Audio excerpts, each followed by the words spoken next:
from the campus of the University of Nebraska at Omaha. Consider This, a program of issues and information behind today's news.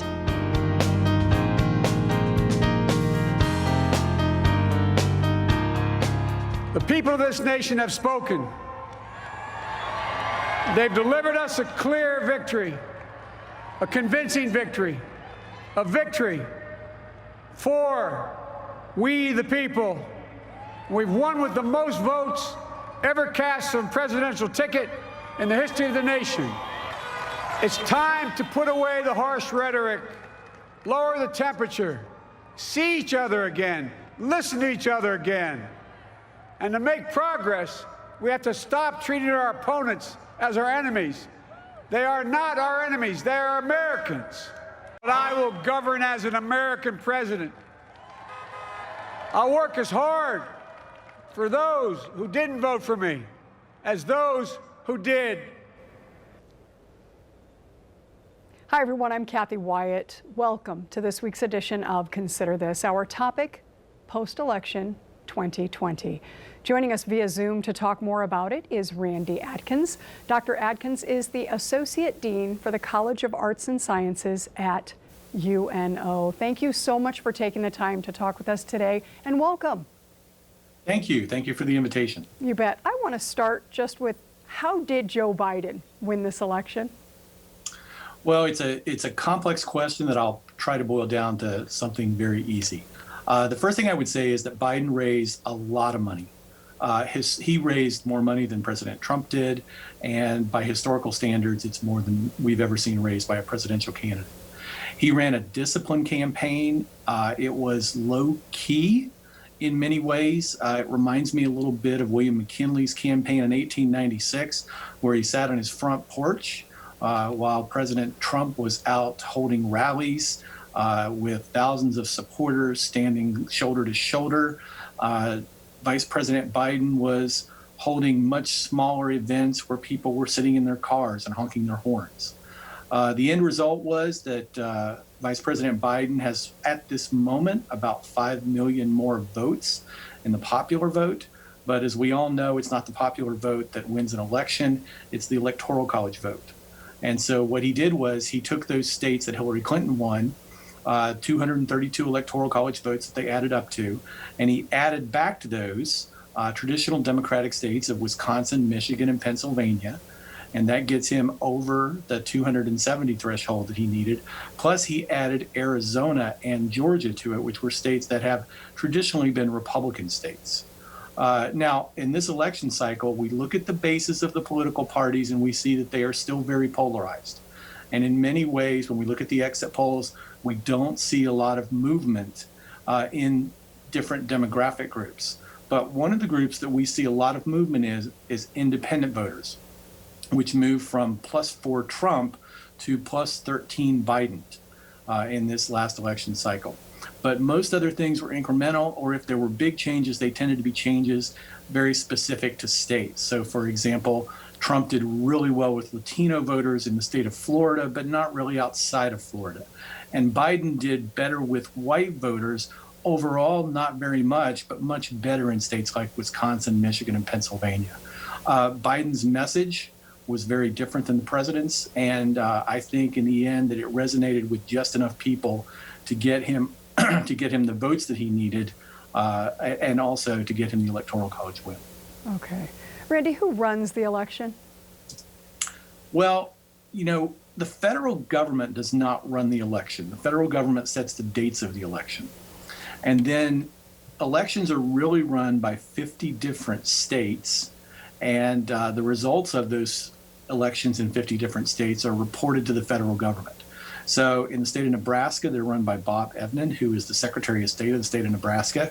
He relies very heavily on county election boards, just like other secretaries of state do around the country. And it's those county election boards that are primarily responsible for the administration of elections. So for example, here in Douglas County, the election commissioner is Brian Cruz. So it's not one election, but it's elections that are run primarily at the local and the state level, and these elections are run in a bipartisan fashion. Okay, to clarify then, what is the president's role in the election? The president's role in this process is to run for re-election. That's what his role is. It really wouldn't be proper for the president to have a role in a process and run for re-election at the same time. So that's his job. His job is to run for re-election, and that's a full-time job. Okay, and at this time, widespread claims of fraud. I mean, really, how much stock do we put into that? I mean, how far can Trump take all of this? Can he take it, for example, to the Supreme Court? Well, a lot of people are asking that question, and they were referring back to 2000. And so in 2000, I want people to remember what we had in 2000. That was an outcome of a presidential election that literally hinged on less than 1,000 votes in one state, due primarily to a ballot flaw. If you remember the butterfly ballot, which was the punch card ballot, and a lot of counties used punch card ballots back in those days, which are 99% successful most of the time at accurately reflecting the voter's intent. But when you're talking about, in the end, it was 537 votes out of like 6 million that were cast. You're talking about you're needing to be more than 99% successful. That's what happened in 2000. Now, this year would be a little bit different. The Trump's campaign's arguments hinge on demonstrating to election officials, state legislators, maybe the electors, possibly state and federal judges, that there's a systematic fraud, meaning it occurred in multiple precincts, in multiple counties, in multiple states. And it seems the end goal of this is not necessarily to win back enough electoral college votes to help the president win, but to deny Joe Biden the 270 electoral college votes he needs by bringing into question those outcomes in a sufficient number of states. And then that leaves the question of how the electors vote up to things like state legislators, maybe in states like Pennsylvania, Michigan, and Wisconsin, or if they can't determine, if the states can't come up with 270, possibly even to the Congress to decide. Okay. Lots of talk about mail-in ballots, right? And that is run by a federal agency. So talk a little bit, reassure viewers a little bit in terms of what steps were taken pre the election to ensure security. Yeah, we're talking about the role of the U.S. Postal Service in the mail. And as we know, the U.S. Postal Service, overall, they have a pretty good success rate at delivering the mail.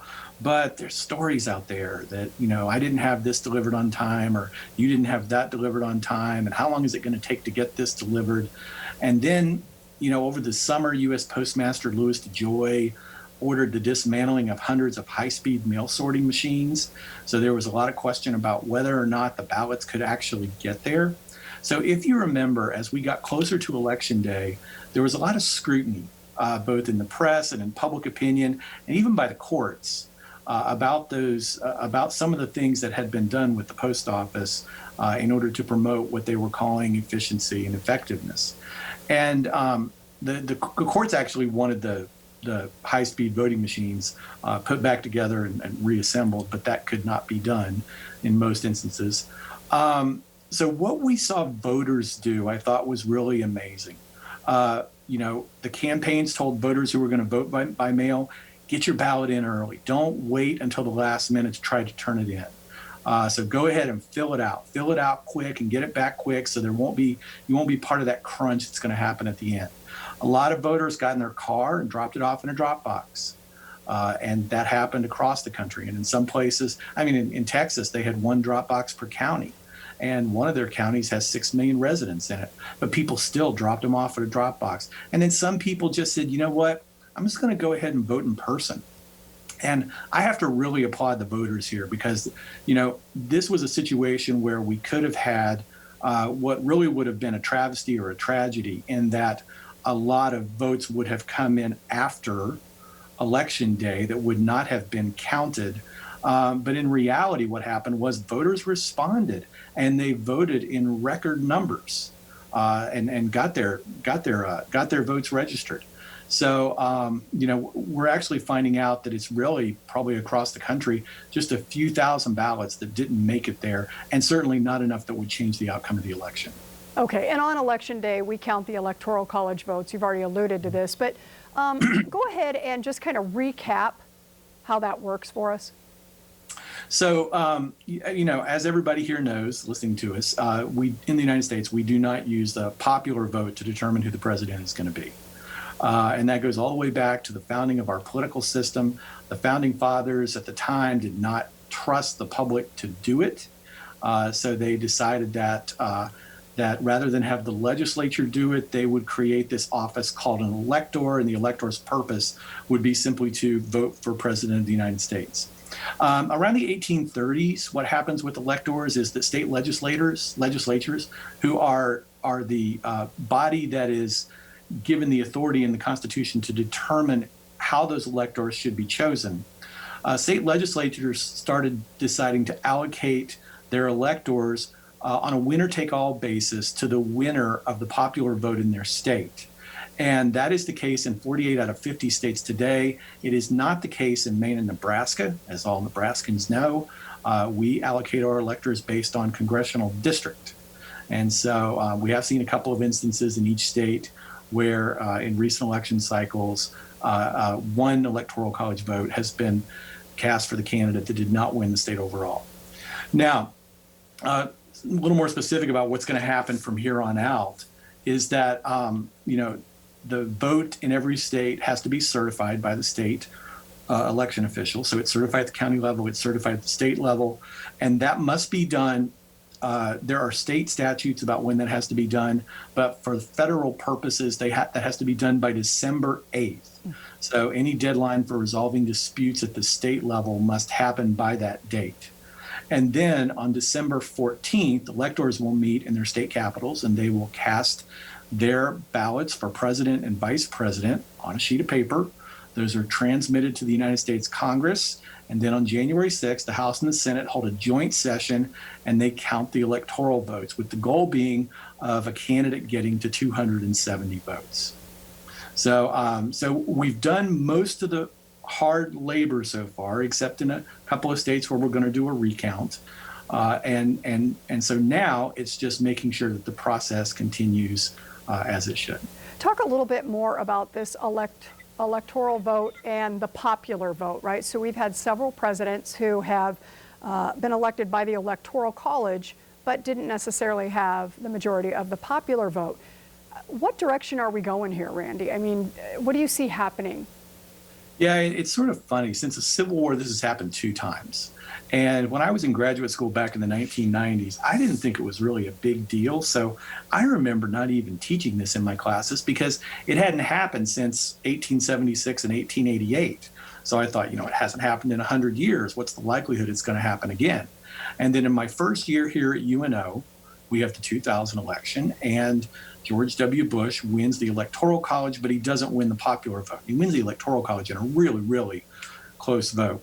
And then I thought, well, I'm going to have to teach it now because it's happened before. People are going to ask questions about it, but I don't think it's likely to happen again. And then it happens in 2016. And I now am beginning to think that this is something that could happen more often. And part of the reason for that is that the Republican Party right now is at a disadvantage in terms of voter registration nationally. Okay, so there are more Democrats registered to vote than there are Republicans registered to vote. But a lot of the winning elections has to do with where people are located. And so we're talking about, if Democratic electors are disproportionately located in New York and Illinois and California, then that means that Republican voters are overrepresented in other states that might actually be able to make up the difference of what the Electoral College votes that those bigger states have.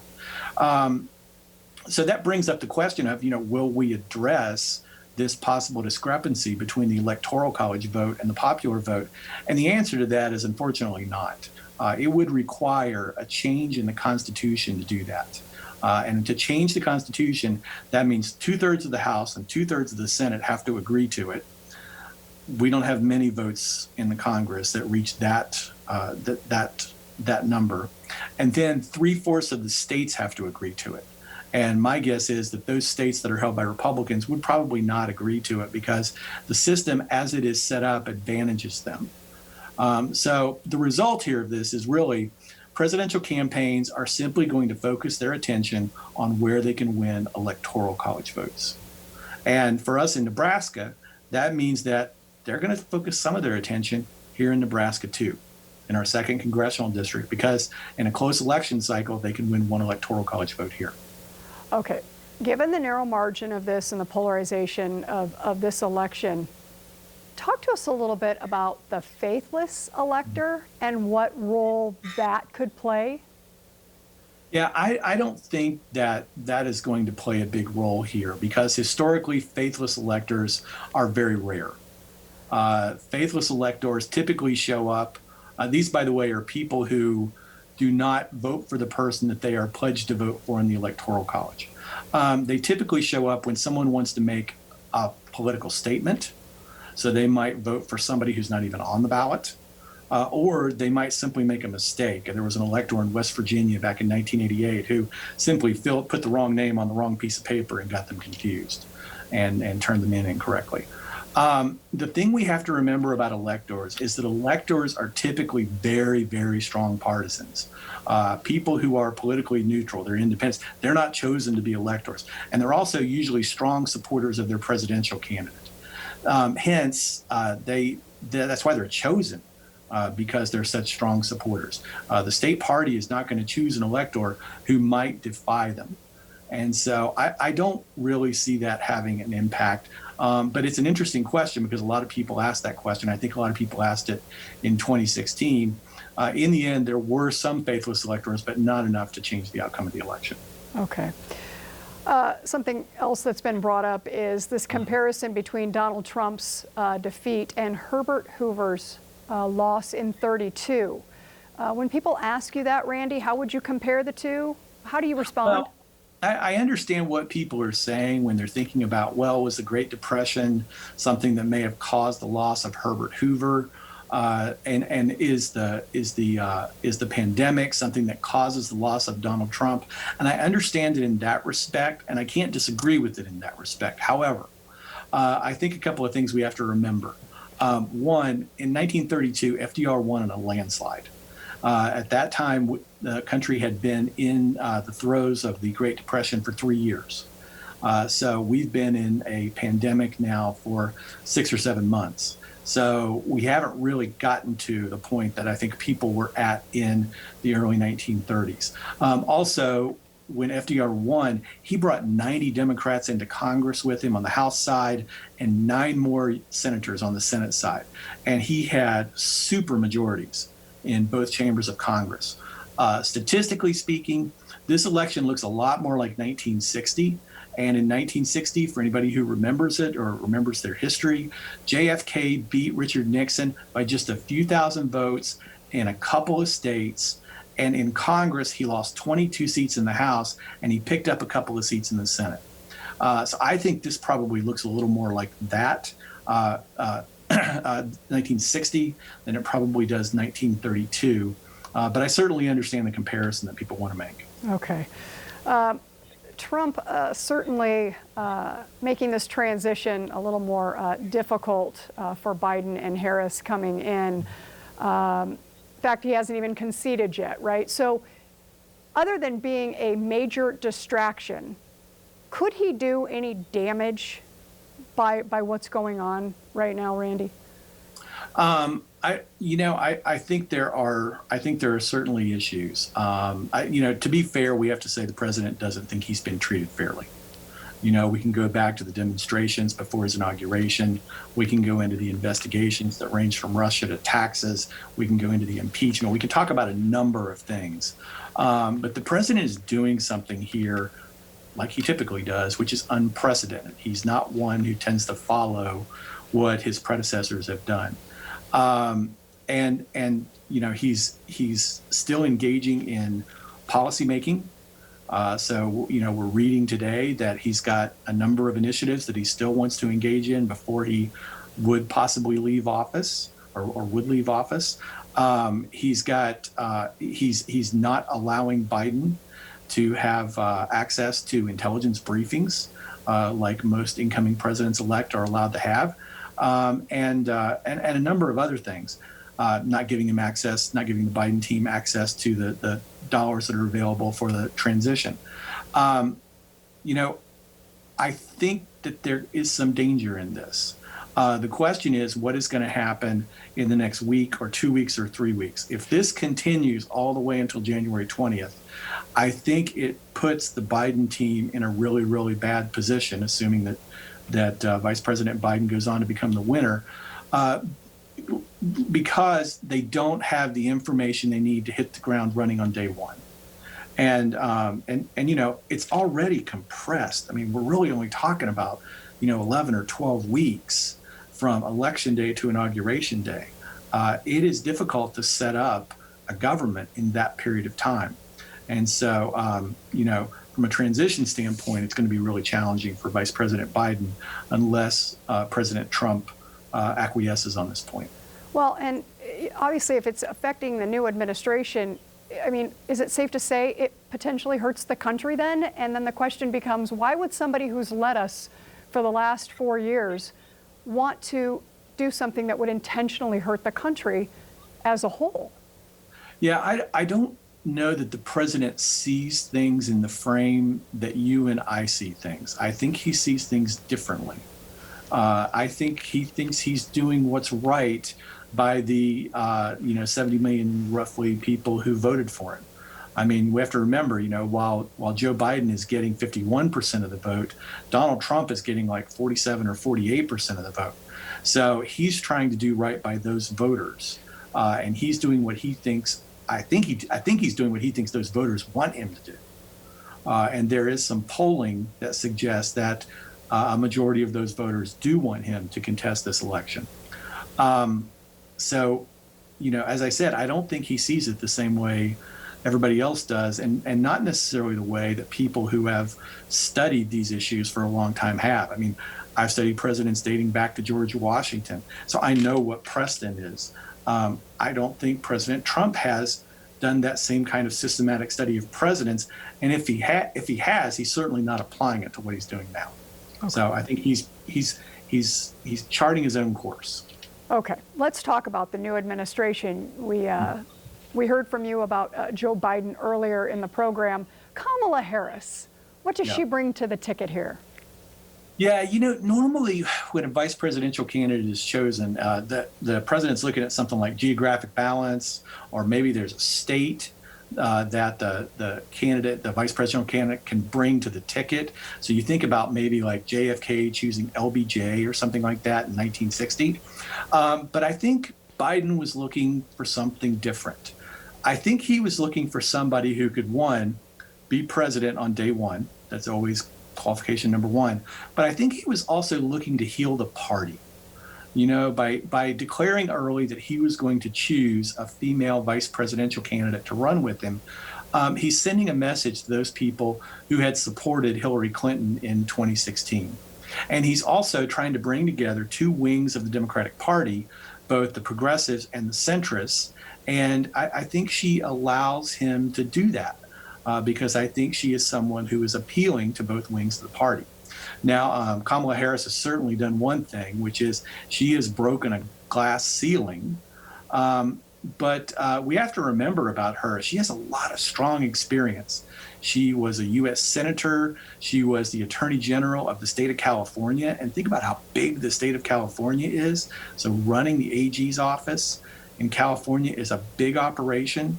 And the other thing is, I think she brought something to the ticket that a lot of people don't think about very often, which was, she has no surprises.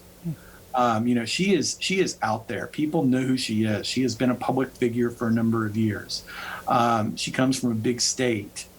She went through the primaries. She was vetted by the news media.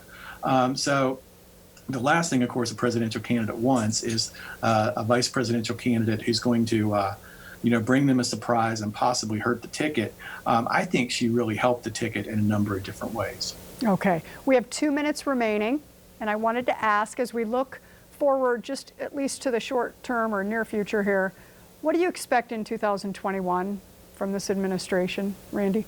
Yeah, normally the president's going to have a honeymoon his first 100 days. I just don't know, given the divisions in the country, whether Vice President Biden or President-elect Biden would enjoy that same honeymoon. Normally, we can expect to see a new president achieve 2 or 3 big legislative achievements. I think that President-elect Biden's going to have to think about what he goes after. I don't think some of the things that he was hoping for, he's going to get. So, I'm not sure he's going to get something on climate change, but he might get an infrastructure bill instead that would probably help boost the economy. I do expect, though, that there is a COVID relief package coming here pretty quickly, and probably a COVID response package in addition to that. I also expect that there will be a handful of executive orders that he will sign pretty early on, reversing some of the decisions that were made by Trump. But then after that, once we get into summer, we're back into budget politics, and right now the national debt is $25 trillion. So what can a president really propose, given what that debt is? And of course the big unknown, what is Donald Trump going to do? Mm-hmm. Is he still going to be around, or is he going to fade into the woodwork, like previous presidents have done? Again, what he does is unprecedented. Yeah, Randy Adkins talking with us post-election 2020. I want to thank you for joining us today. I want to thank our students who are working so hard behind the scenes, and of course all of you for watching. As we close, a look at scenes from the city of Papillion, as seen through the lens of Jack Lorkovic, a junior at UNO. We'll see you next week.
Consider This is an issues and information program produced by UNO Television.